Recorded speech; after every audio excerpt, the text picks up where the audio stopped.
आज आपण चिकनचा एक पीसही न टाकता मस्त अशी चिकन बिर्याणी बघतो आहोत। चला तर मग सुरुवात करूयात आजच्या या रेसिपीला। बिर्याणी बनवण्यासाठी इथे मी अख्खा बासमती जो असतो तो घेतलेला आहे आणि इथे एक हंडी घेतलेली आहे। हंडीमध्ये मी 3 ते 4 टेबलस्पून तेल टाकलेलं आहे आणि त्यामध्ये आता मी जे खडे मसाले आहेत ते टाकणार आहे। यामध्ये मी लवंग, मिरी, दालचिनी, चक्री फूल, त्यानंतर जावित्री, एक मोठी वेलची आणि 1 टेबलस्पून मी जिरे घेतलेले आहेत। तेल गरम झालेलं आहे। आता आपण हे मसाले टाकलेले आहेत आणि मसाले हे अगदी अर्धा मिनिटासाठी आपण परतून घेणार आहोत तेलात। मसाले परतले की यामध्ये मी धुवून घेतलेला जो तांदूळ आहे तो तांदूळ टाकणार आहे। आता हा तांदूळ जो आहे ते 2 ते 3 मिनिटं मी छान असं परतून घेणार आहे आणि इथे मी तांदळाच्या 1.5 पट पाणी घेतलेले आहे, कारण मला सळसळीत भात करायचा आहे, त्यामुळे हे पाणी मी इथं असं गरम करत ठेवलेलं आहे।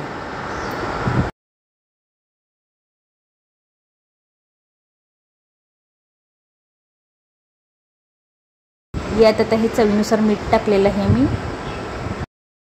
अगदी हलक्या हाताने हे मीठ असं मिक्स करून घ्यायचं आहे, म्हणजे परतून घ्यायचं आहे तांदूळ। आणि जे पाणी गरम करत ठेवलं होतं ते पाणी मी यात टाकणार आहे आणि छान असा सळसळीत हा आपला बिर्याणीसाठीचा राईस मी बनवून घेणार आहे। तर इथे बघू शकाल तुम्ही तांदळातलं पाणी असं कमी झालेलं आहे आणि असे बबल पण आता कमी कमी होत आहेत। तर आता मी गॅस जो आहे तो एकदम बारीक करणार आहे आणि झाकण ठेवून हा आपला भात अगदी छान असा सळसळीत शिजवून घेणार आहे। तर इथे हे मी चिकन सॉसेसेस घेतलेले आहेत। तर चिकनऐवजी पण सॉसेसेस वापरून ही आज बिर्याणी बनवतात, तुमच्या लक्षात आलंच असेल। तर हे सॉसेसेस आहेत ते मी असे गोल गोल कट करून घेतलेले छोट्या तुकड्यांमध्ये। आता याला मी थोडीशी हळद आणि मीठ लावणार आहे आणि त्यानंतर थोडं मी मिरची पावडर पण टाकलेली 1 टीस्पून आणि हे मिक्स करून घेणार आहे।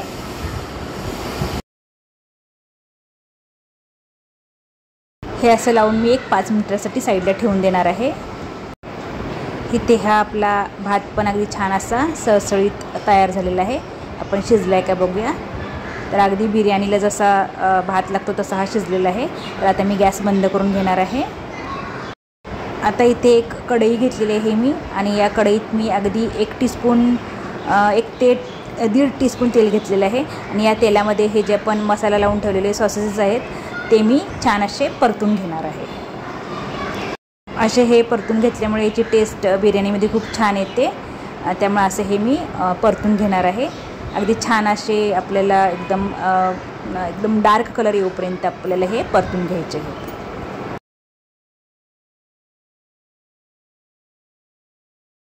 तर असे हे छान परतून झालेले आहेत। आता आपण हे काढून घेऊयात।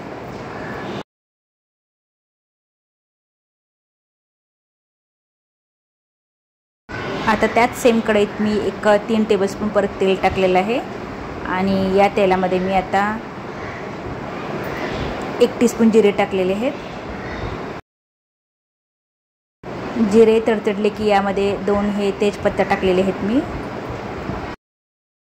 इथे मी 4 मोठ्या आकाराचे कांदे आणि 3 मोठ्या आकाराचे टोमॅटोचे कट करून घेतलेले आहेत आणि यामध्ये आता मी हे कांदे टाकणार आहे। कांदे हे अगदी आपण जसे भाजीसाठी कट करतो तसे मी बारीक कट केलेले आहेत आणि हे कांदा टाकून मी हे कांदा छान असा परतून घेणार आहे।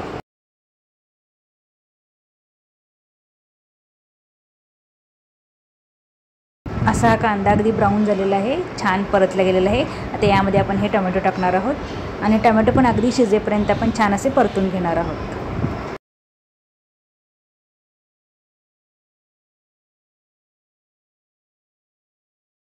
यामध्ये आता 1 टेबलस्पून मी आलं लसूण पेस्ट टाकलेली आहे।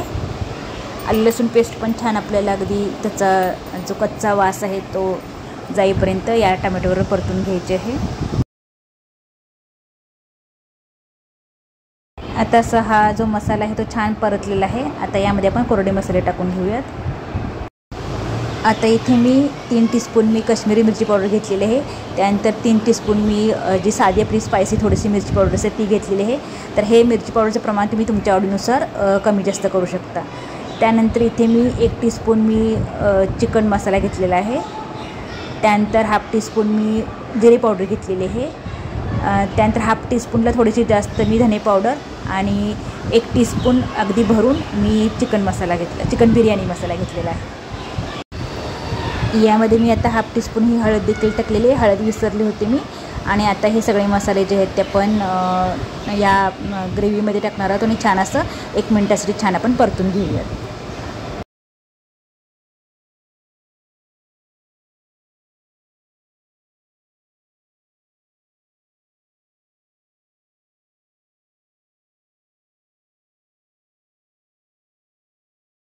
आता गॅसची फ्लेम आहे ती तुम्ही अगदी सिम करायची, बारीक करायचं आहे गॅस. आणि यामध्ये 3 टेबलस्पून दही टाकायचं आहे किंवा गॅस बंद करून पण तुम्ही दही टाकू शकता.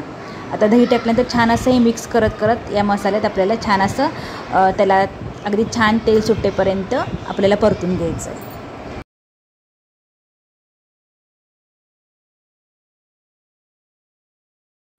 आता यामध्ये हे चवीनुसार मी मीठ टाकलेलं आहे, कारण आपण भातामध्ये पण मीठ टाकलेलं आहे. त्यामुळे अगदी आपल्याला ही जी आपण जेवढी ग्रेव्ही बनवतो त्याला पुरेल इतकंच आपल्याला हे मीठ टाकायचं आहे. अंदाजे असं हे मीठ टाका. परत छान असं मिक्स करा. आता जे आपण फ्राय करून घेतलेले सॉसेस जे होते ते आपण यात टाकणार आहोत आणि हे छान असं मिक्स करणार आहोत.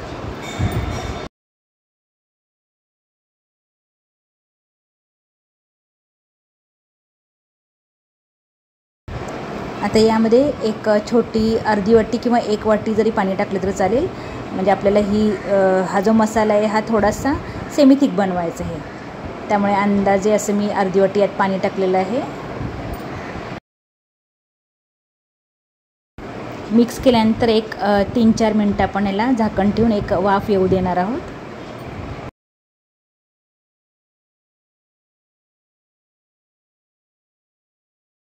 तीन ते 4 मिनटानंतर असे छान अशी आपली ही ग्रेव्ही तयार झालेली आहे आणि खूप छान याचा सुगंध सुटलेला आहे. आता यामध्ये वरतून मी अशी कोथिंबीर टाकली. परत छान असे मिक्स करूया आणि आपली अशी चिकनचे पीस न टाकता अशी एक आपली चिकनची ग्रेव्ही तयार झालेली आहे.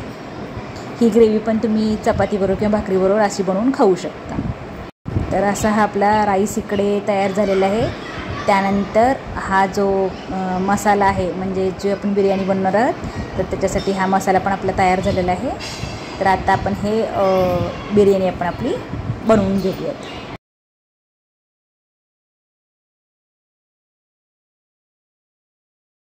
आता जो अर्धा भात आहे तो अर्धा भात मी असा साईडला काढून ठेवलेला आहे एका प्लेटमध्ये आणि ह्या हंडीमध्ये मी अर्धा जो भात आहे तो तसाच ठेवून दिलेला आहे. आता यावरती ही जी थोडीशी मी कोथिंबीर टाकणार आहे. तुम्ही कोथिंबीर त्यानंतर यामध्ये जर तुम्हाला काजू आवडत असेल तर काजू तळून पण टाकू शकता. नंतर तळलेला कांदा पण तुम्ही इथे टाकू शकता. मी अशी कोथिंबीर टाकलेली आहे.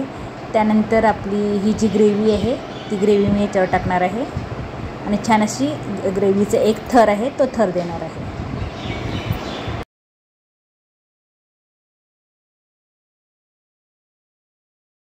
छान असं ही जी निम्मी ग्रेव्ही याच्यावर टाकलेली आहे मी आणि छान अशी ही मी पसरून घेत आहे. आता फ्राईड ओनियन बनवायला मला वेळ नव्हता त्यामुळे मी फक्त याच्यावरती कोथिंबीरच टाकत आहे. तुम्हाला जर वेळ असेल तर तुम्ही फ्राईड ओनियन बनवून याच्यावरती टाकू शकता. मी फक्त अशी कोथिंबीर टाकलेली आहे आणि आता जो आपला राहिलेला जो भात होता दुसरा तो भात मी याच्यावर असा टाकणार आहे आणि भाताची क्लिअर अशी मी पसरून घेणार आहे.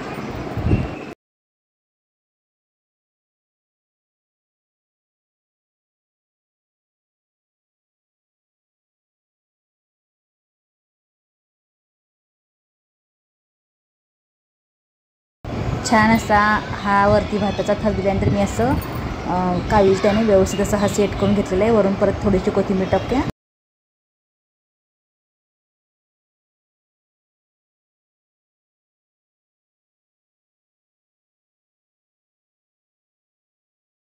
याच्यावर मी 2 ते 3 टेबलस्पून तूप पण टाकलेलं आहे आणि लो फ्लेम करून मी एक 4 ते 5 मिनटासाठी एक झाकण ठेवून ह्या बिर्याणीला मी एक वाफ काढून घेणार आहे. आता ही जी पुढची प्रोसेस आहे ती पूर्णपणे ऑप्शनल आहे. इथे मी हे जे कबाब आहेत ते कबाब होते माझ्या घरी फ्रोझन कबाब ते मी काढून ठेवले होते असे, आणि ते मी असे कट करून हे मी डीप फ्राय करून घेणार आहे. ते मी बिर्याणीवरती असेच सजवण्यासाठी टाकणार आहे, बिर्याणीला गार्निश करण्यासाठी मी टाकणार आहे. हे जर तुमच्याकडे असे कबाब असतील किंवा बनवले असतील तुम्ही किंवा आणले असतील बाजारातून कबाब, तर जर तुम्ही ही जर कधी बिर्याणी बनवत असाल तर त्याच्यावरती हे असे कबाब टाकून फ्राय करून कबाब टाकून तुम्ही असं गार्निश पण करू शकता. तर असे हे कबाब जे आहेत ते मी राईसवर असे ठेवत आहे. हे दिसायला पण आपला राईस छान दिसतो, म्हणजे बिर्याणी छान दिसते, कारण आपण यामध्ये अगदी फ्रेश चिकन वापरलेलं नाही, पण सॉसेसपासून ही बिर्याणी बनवलेली आहे. त्यामुळे हे कबाब जर टाकले तर अजूनच सोने पे सुहाग अशी ही बिर्याणी होते, म्हणजे अतिशय छान अजून टेस्टीची इन्हान्स होते. त्यामुळे असे कबाब टाकलेले आहेत मी फ्राय करून याच्यावरती, आणि अशी ही आपली गरमागरम बिर्याणी जी आहे, सॉसेसेस बिर्याणी, ती खायसाठी तयार आहे. तर नेहमीची तीच बिर्याणी, चिकन बिर्याणी खाऊन जर तुम्ही कंटाळला असाल तर कधीतरी एक वेगळी चव म्हणून तुम्ही ही अशी हटके बिर्याणी बनवू शकता.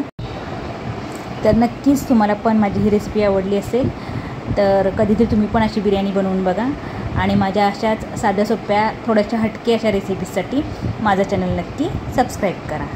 चला तर मग परत पुन्हा भेटूयात अशाच एका मस्त मजेदार नवीन रेसिपीसोबत. तोपर्यंत तुम्ही पण असेच नवनवीन पदार्थ बनवा, स्वतः खा, घरच्यांना खायला घाला, आणि त्यासाठी माझं चॅनल बघत राहा.